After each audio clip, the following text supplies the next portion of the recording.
Buenos días.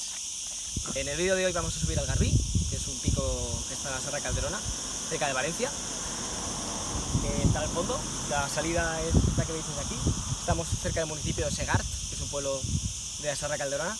Tenéis la opción de aparcar en el pueblo o en un apartadero, que está... Mira, Chiret Capay está por aquí, es un apartadero donde podéis dejar el coche, y empieza aquí mismo la señal de aquí.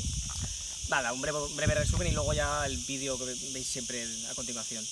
Empieza por un barranco, un tramo, vamos subiendo un poco de forma fácil, hay que seguir siempre la marca GR, blanco y rojo.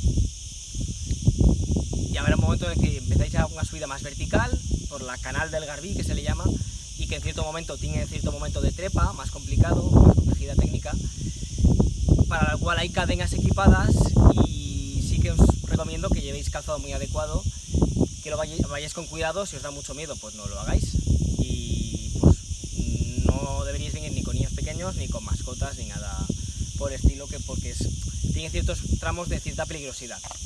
Llegaremos arriba, al Pla del Garbí, seguimos una senda, llegamos hasta que llegamos a una señal, que luego veréis en la foto del recorrido. Si tiramos a mano derecha de la señal, vamos al mirador del Garbí, y luego desandamos lo andado hasta la señal de nuevo, y a la izquierda vamos a Segart. Es una excursión no muy larga, pero que tiene cierta complejidad. Ahora lo veréis a continuación. Chao.